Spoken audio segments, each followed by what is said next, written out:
Hi, everyone, and welcome back to the Awaken series.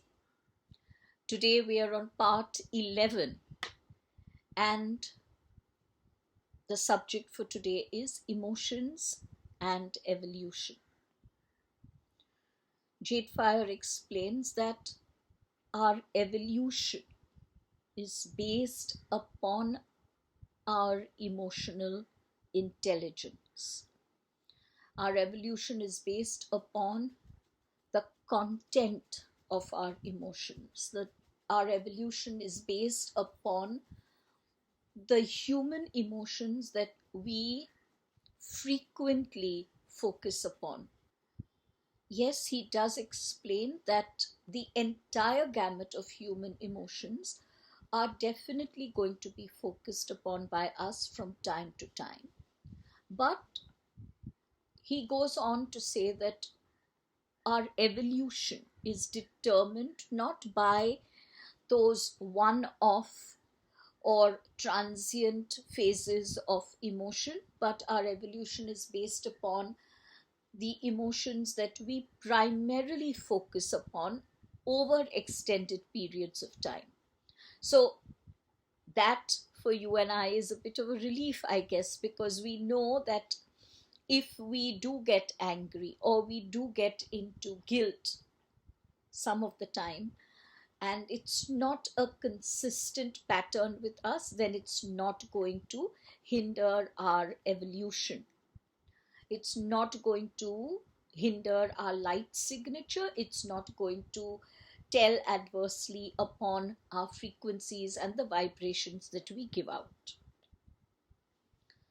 What was surprising for me was when JadeFire explained that um, emotions have actually changed as we have evolved as a human race. Now, I certainly didn't know that. And he explains that many of the emotions that we know today were, let us say, not present when the human race was, living in caves or as barbarians and hunting for food. And for me, that was a very interesting part of this um, discussion today with JadeFire, and we'll talk more about it in detail. But to start with, we have to recognize how important emotions are for us. First of all, JadeFire says that there is absolutely no need to knock our emotions, that our emotions are in fact very, very helpful, and they very often prevent us from harm. And so he says that even an emotion like fear can actually ensure that you remain out of danger, that you don't do something foolish like walking into a lion's den. And so these emotions, though we talk of them as negative emotions, given the right circumstances, even emotions like fear and anger and even guilt can play a role to help us along, and in fact to move us along our evolutionary path. For example, anger can help us to to take the right actions to bring about social progress and to eliminate social injustices and social evils. Guilt, when it takes the form of a healthy form of remorse, a healthy kind of remorse, is actually very useful because it stops us from committing those mistakes over and over and over again. When guilt goes toxic and it stops us from thinking well of ourselves, or it leads us into self flagellation, or when anger moves into the realm of abusive, aggressive rage, then of course these emotions become what we have called negative. So, given the right circumstances, all emotions play a very, very important role in A, keeping us safe, ensuring that we evolve as human beings and, of course, as a human race. Let's try and understand our emotions better. And before I even go there, I'm going to ask you a question, and I'm going to ask you to take 10 seconds to answer that question. Here's the question: what is the emotion that you're feeling now? What is the emotion that you're feeling now? I'm going to give you 10 seconds.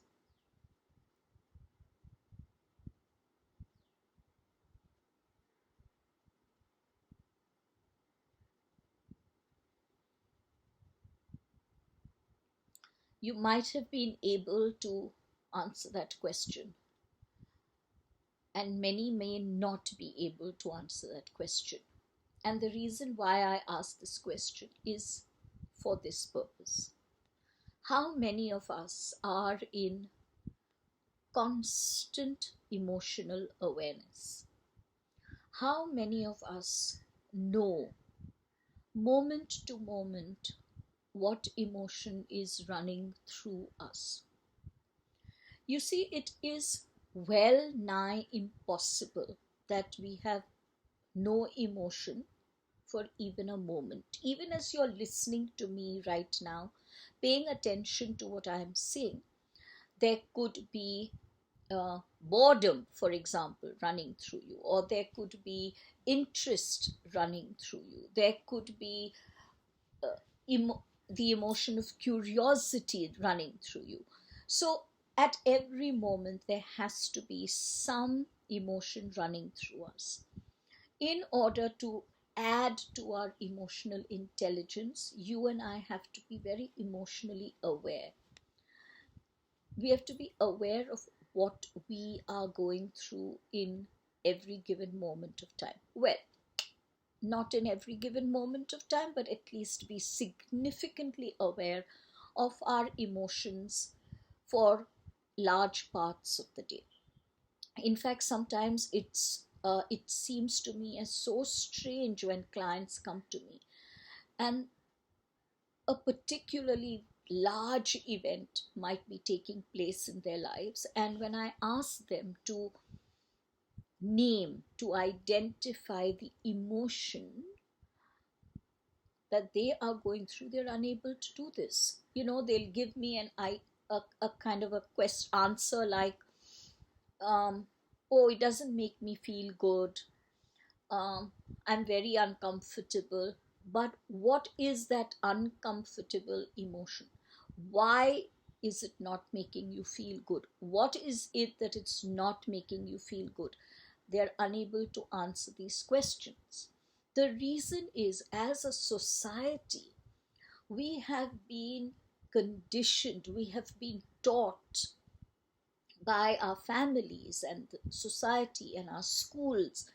We have been taught to pay so much attention to our intelligent mind. We have been taught to pay so much attention to how we come across as intelligent beings that this unhealthy focus on only revealing and portraying intelligence has actually created walls where you and I are not in touch with our emotions.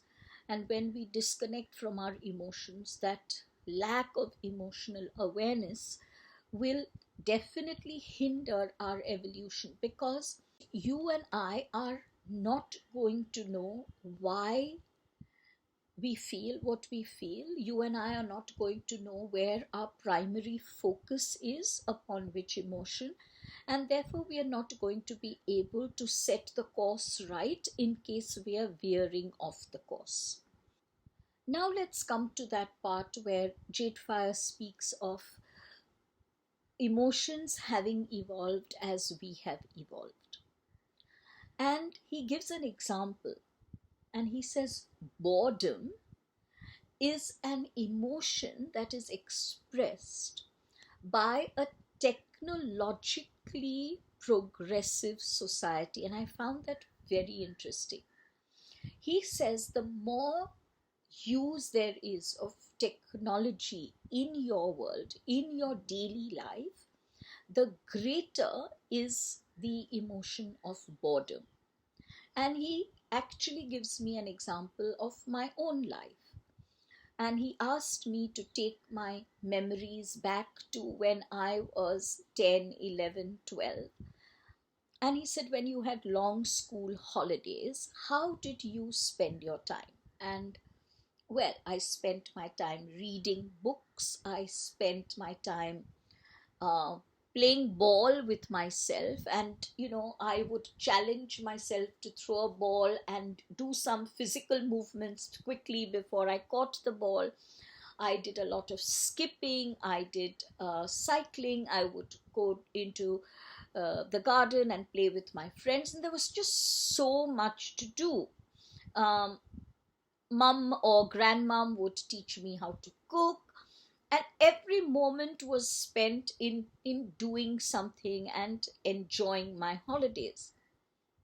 And he says, now come to this moment in time and be aware of the children of today, those children whom you counsel, so you know them very, very well. And what is it that they complain about in their holidays? And I said, boredom. And he says, exactly. They have all the technological gizmos with them, but they are bored because there is no real activity in their life that gets their adrenaline going.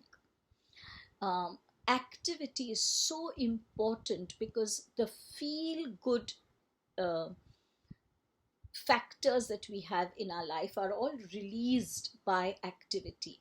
And technology makes us more uh, sedentary, and we are either sitting before our computer screens or TV screens or telephone screens, and it's all about sitting before a screen, and the screen has no ability to release your adrenaline and the feel good factors that an activity could do. So he explains that in times when human beings were far less evolved, and certainly there was no technology, there was no boredom. Their lives were centered around providing for families, keeping their homes, ensuring that there is safety, that they are, safe from predators, both human and animal. And they had no time to get bored because they were constantly active. They were doing something, they were involved in something. And these activities were not only focused upon their selfish needs, these activities were focused upon the needs of their family, the needs of their tribe, the needs of their community. So boredom was not an emotion that they felt. But the kind of fear that they experienced was very different from the kind of fear that we experience. They didn't have the fear of where will my next meal come from, because they knew that their next meal would come from their hunt, and they were reasonably aware of their skill in hunting. So that was not their fear. Their fear was, am I going to be attacked by predators? Now, you and I do not have those fears because we have homes that have the CCTVs and have locks, and our windows are barred, our doors are barred, we have security guards outside. We also have a legal system and a police force. So that fear, though of course it is still present, is definitely not as prevalent and as strong as it was for our ancestors. And so he describes that emotions evolve as you and I have evolved. He also explains that in in times when the human race had not evolved as much as we have today, um, their way of arguing, their way of getting through to each other was by coercion, was by physical pressure, was by force. Whereas today, yes, of course, there are those who still believe in those ways of coercion, but a large part of aggression has given way to healthy debate, to sitting across a table and arguing about what each one feels and what each one needs from the other. So, as he says, even that aggressive stance that our ancestors took in almost all situations, because that was their only way they could protect and defend themselves, that aggressive stance has given way to an understanding that there is a better way to deal with emotions, that there is a better way to deal with differences, that even though we disagree, we do not have to give in to hate and rage.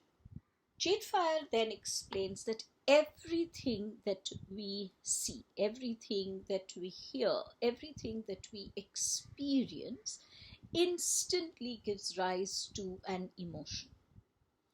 You and I are not even aware of this unless that experience, that sight, that smell, what we hear, what we've touched, unless it is something really, really strong in that moment.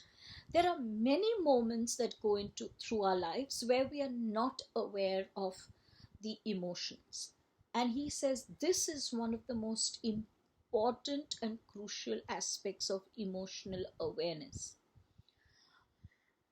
In those moments when the event is a small one, when the trigger for the emotion is a small one, try to hone your emotional awareness. So, for example, you might step out onto the road and there is a bad odor that hits you.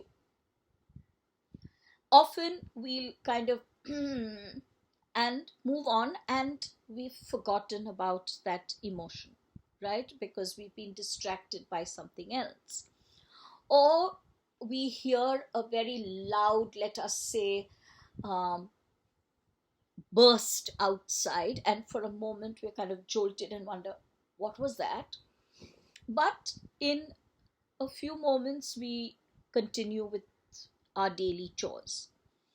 And he says these are the moments that you should be aware of. These are the moments you need to know what your emotional uprising was. Because every time an emotion comes up, it brings with it a feeling. Our feelings result in our reactions and our actions. And so he says, if you wish to change your reactivity, if you wish to change the actions, you need to be aware about the feelings that are arising out of the emotions. If you are not aware of what these emotions are, you certainly will not be aware of what the feelings are, and you will not be able to be in control of your reactions and your actions. So, those small moments are where we need to catch ourselves, where we need to train ourselves. You see, the larger triggers in our lives we are aware of just because they are so large and because they are so strong that we can't miss that. But as I said earlier, there are those who, even with the larger triggers, are unable to identify what emotion they are feeling. And because they cannot identify that, they are unable to identify the feelings, they are unable to identify their reactions and the cause of their reaction. Once again, here he goes on to explain how our ancestors, and even today, animals react. They all feel emotions, right? There is no animal that does not feel an emotion. In fact, what we call base emotions are the emotions that animals and human beings have in common. But for example, an emotion like boredom or an emotion like disgust is not an emotion that animals feel. So both of these are not base emotions. In fact, JadeFire says that as the human race has evolved, along with the base emotions, they have an array of emotions that have come up through the course of our evolution. And these emotions have actually been the reason for the separation that we feel. As he says, in the animal kingdom, because they have the base emotions and no other layer of emotions, even though they are of different species and one species might hunt and kill another species, inherently in the animal kingdom, there is still the awareness of oneness. There is still the unity with nature.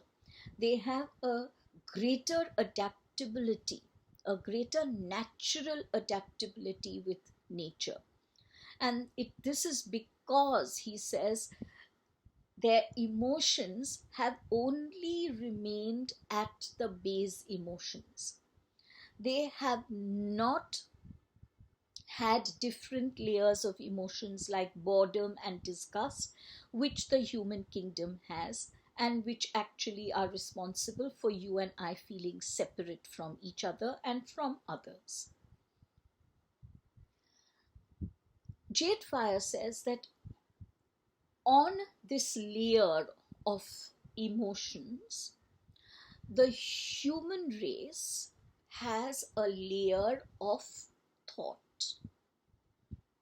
Now, this layer of thought and logic and reasoning and analysis forms a kind of a layer on top of the layer of emotions.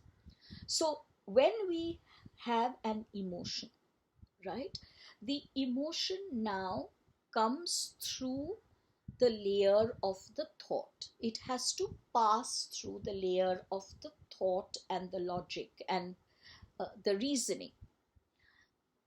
As it passes through that layer, the emotion is colored by that layer of thought and belief and analysis and reasoning, and the feeling that comes out of that emotion will naturally also be colored by those thoughts and those beliefs. Now, JadeFire says that as we evolve more and as we learn more and as our mind gets more expanded, this layer of thought and belief and reasoning and understanding and awareness gets thicker and thicker. So what happens is that the emotion now has to go through an even thicker layer of thought and belief and understanding, and then comes out on the other side as the resultant feeling. Now he says this is what you can use to your advantage. If you can pay attention to how you think, to what you believe, if you can expand your consciousness of you as a spiritual being having a physical existence, if you can broaden the space of understanding and tolerance and empathy in your mind, you will actually be able to find that these emotions have to go through a very thick layer of thought. If this layer, as I have said earlier, if this layer is filled primarily with uplifting thoughts and beliefs, with thoughts and beliefs of oneness and abundance and joy, and is free of these labels of good and bad and right and wrong and evil and whatever. If we can have that kind of a thought layer that rests on our emotions, then the emotion, as it moves up that layer, gets colored by these positive thoughts and beliefs. And in fact, when it comes out as a feeling, it will come out as a feeling that is completely different from what it would have when that emotion was first experienced. So he gave me an example, and this is the example he gave me. He says, think of a time when you got really angry, and the feeling that came up was, I have to hit out at someone, or I need to release my anger in a manner that will bring that person hurt and pain and will make me feel good. Now, if you have a layer of thought and belief which consists of people are harsh and mean, people take advantage of me, the world is an unfair place, then the feeling that comes out will be a very strong feeling of, let us say, the need for revenge or the need to lash out. But if the emotion goes through a layer of thought and belief, which is that, okay, here is something that has happened, and the event is what it is, but I also know that we are all one energy, and that person is my soul contract, that person is my mirror, and here is an opportunity for me to learn something more about myself. If that is the layer of thought and belief that the emotion goes through, the feeling, the resultant feeling that comes out at the other end will be one of, wow, okay, so I had this huge emotional reaction of anger, but I'm feeling good about it, because here is an opportunity for me to really move forward, for me to understand my inner child pain, to take this forward for myself.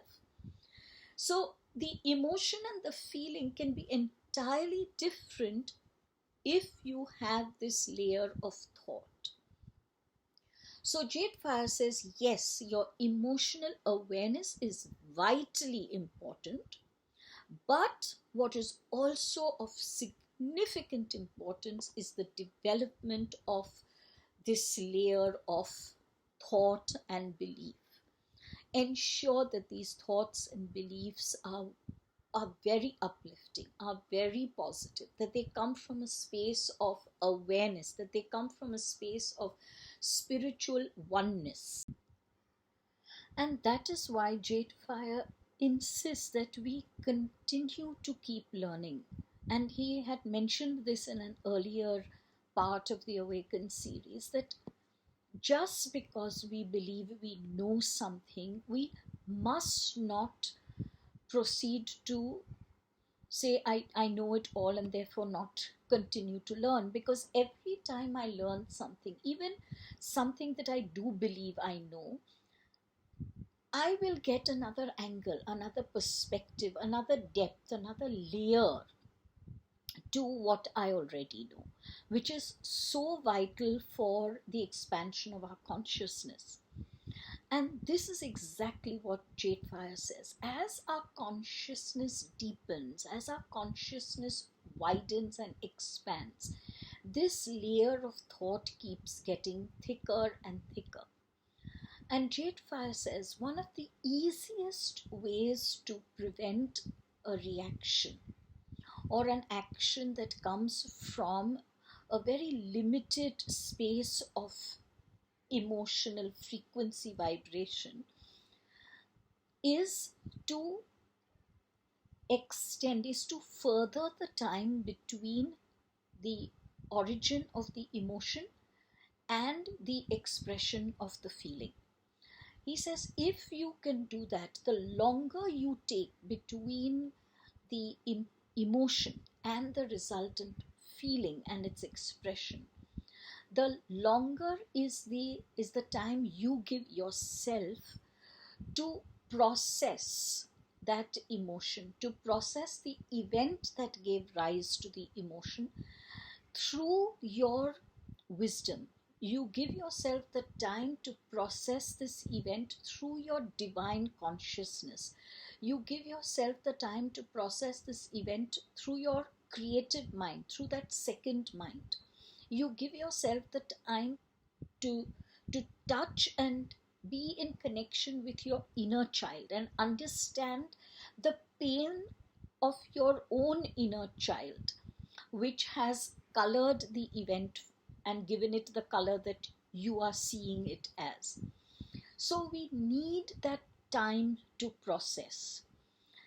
If this layer of the thought and the belief is a thick one, and it keeps getting bigger and bigger and thicker, the time between the emotion and the feeling is going to be vital for us. So as our consciousness deepens, as our consciousness widens and expands, we are able to give ourselves the benefit of that processing. But in order to do that, we have to remain in a constant state of learning. To tell ourselves, oh, I know this, so I'm not going to read up on this, or I'm not going to listen to this talk, or I'm not going to attend this class because I already know it, is the greatest disservice that we are doing to ourselves. So let's pay attention to that. Another very, very significant point which JadeFire brought out was that emotions are of prime importance when we choose our genetic code, when we choose the parents who will give us our genetic code. This for me was another aha moment. So JadeFire says when a soul is charting out its blueprint course, it is aware of its emotional hurdles. What is not important, what is not relevant, what is not material, and what really does not last long at all are the events that take place, or the memories of the events that take place in our life. JadeFire said we give far too much importance to the events when they are going to fall by the wayside as soon as our spirit leaves our body. What remains with us, what becomes part of our karmic code, are the emotions. The higher self is entirely aware of our emotional content, both the so-called positive and the so-called negative. Now, that negative emotional content, which we now know creates those karmic patterns that inhibit us from moving in a healthy, quick, swift manner towards our soul mission. These emotional patterns, these emotions need to be understood by that layer of thought, consciousness, awareness, need to be understood, and we need to reverse those emotional patterns. We need to reverse the patterns of expressing those feelings. We need to reverse our patterns of reaction. In order to do this, the soul chooses the right genetic code. Now, one of the most important decisions when the soul chooses the genetic code, and therefore naturally the parents who will give us that genetic code, is the emotions.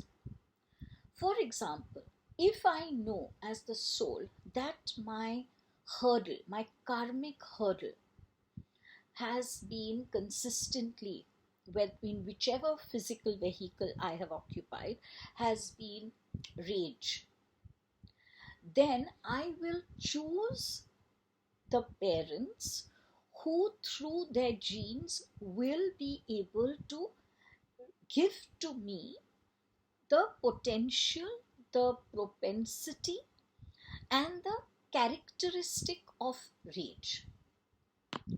So, emotions are a very, very big part of the reason why we choose our parents. They, through the genetic code, give us that potential which we then, as we live, we unfold that potential, we make it into a reality.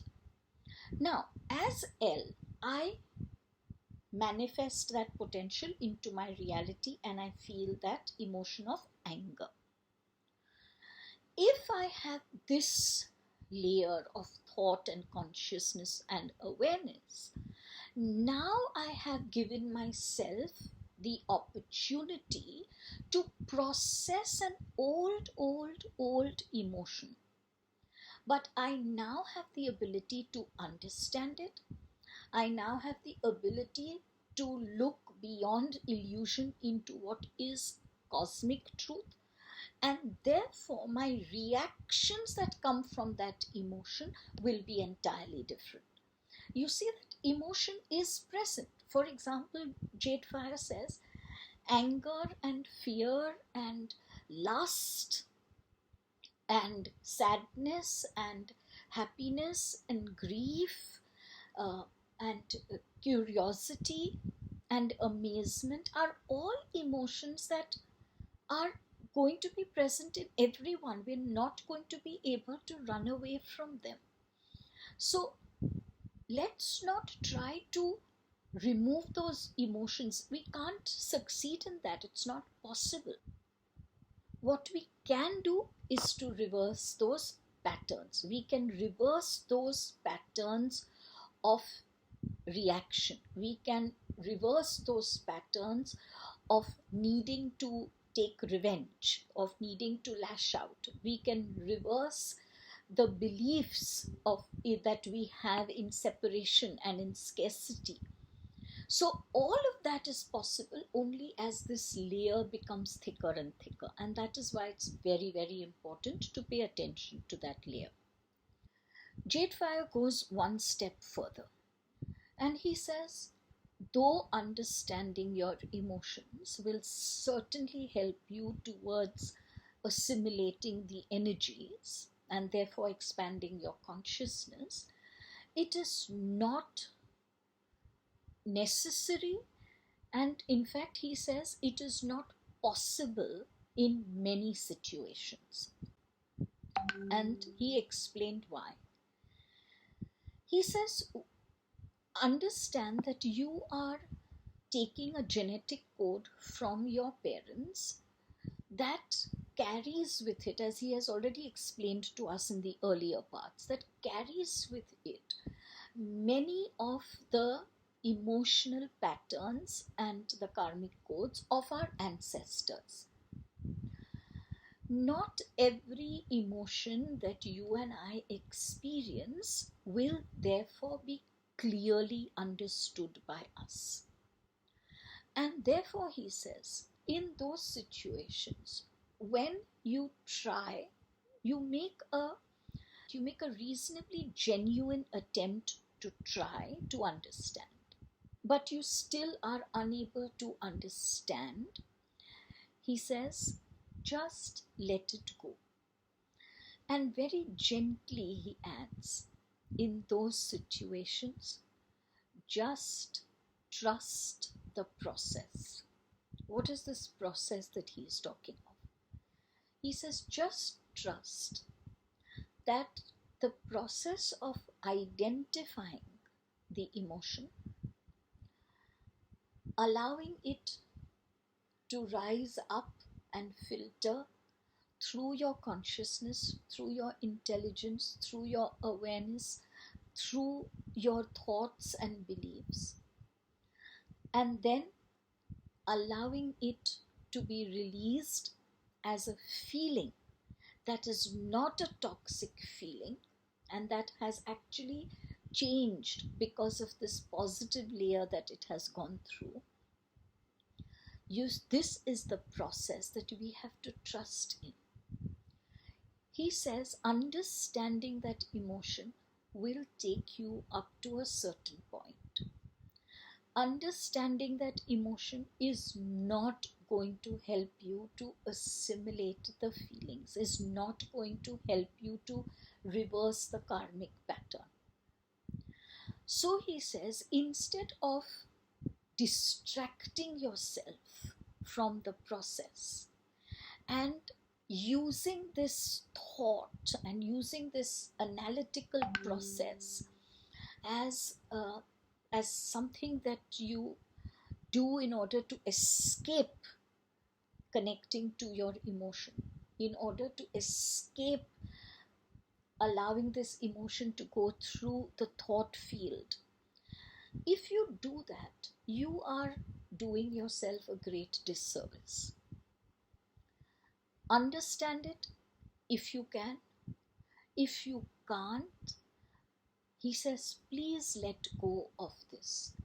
The more you hold on to this need to understand, the more opportunity you are giving your intelligent mind, which is ruled by the ego, don't forget. You're giving that intelligent mind the opportunity to get a hold of you.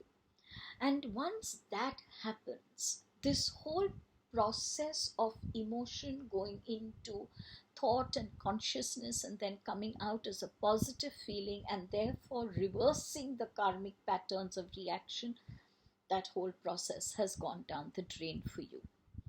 So let's remember this. There was another aspect of this that he brought out in a what I found extremely surprising. He says there are many people who use meditation because they hope that through the meditation they will be able to deny their negative emotions, or they believe that they will be able to banish them. And he says neither can take place. What you do through a meditation, JadeFire says, is very often you use that as your escape route. You are trying to escape from emotions that might be uncomfortable for you to address. If you use meditation for that purpose, not only are you doing yourself a huge disservice, but you are also not reaping any benefit from that meditation. And then he explains why he inspires me to record the kind of meditations that I do. Many people who use my YouTube channel and the meditations for their healing work have told me that your meditations are so different from any other meditation that we've ever done. And I understood today when JadeFire spoke to me, I understood why they are so different. He says the meditations that we inspire you to record do two things. They help the person to attain the inner balance and center and anchorage that they need in order to garner the strength and the courage to address the emotions. When they are centered, the meditations take them to looking very, very deeply, very closely and very authentically at the emotion. The meditations do not permit the person to move away or to deny these negative emotions. They in fact encourage the person gently but firmly to connect to their emotions, to address their emotions, and then help them to release these emotions so that the patterns of reaction are completely reversed. So let's keep all of these in mind when we are working with our emotions. Remember, emotional awareness is of utmost importance. Deepening our consciousness and therefore that layer of positive thought and belief is very important. Let us not get caught up in this need to understand the emotion, because then we are just lost in analysis and overthinking. And let us understand that we are human beings. And as human beings, we are going to have both negative and positive emotions. The reason why we want to distract ourselves, the reason why we want to escape, the reason why we want to deny these negative emotions are because we are judging ourselves. And remember, when we judge ourselves, we judge others. So accept the humanness of you. You have taken birth as a human being. And JF says that very clearly, that out of all the life forms in this universe, why did you choose to take on the human vehicle? Your soul, when it made the choice to take on this human vehicle, knew that the human vehicle harbors within its energies, both emotions and energies that could be called positive and negative. And the soul made the choice knowing this to be true. Now that you as a soul have made that choice, why are you trying to deny one aspect of who you are? It's like telling myself, I'm not going to accept my left hand, I shall only accept my right hand because I'm right-handed. My left hand is useless. But of course we know that the left hand is not useless. Yes, I am right-handed, but I do a lot of things with my left hand as well. And therefore, in the same manner, yes, our positive emotions are extremely important and very significant for our evolution. But let us not undermine the importance of the negative emotions. Every time you and I experience a negative emotion, and every time there is a resultant feeling, that is an opportunity for us to reverse a karmic pattern. That is an opportunity for us to expand our consciousness. That is an opportunity for us to move further along the evolutionary path. So let's accept ourselves joyously, happily, with pride in who we are. Let's learn when we slip and fall, and let's be elated and happy and joyous when we don't slip and fall. And isn't that what human life is all about? Love you all.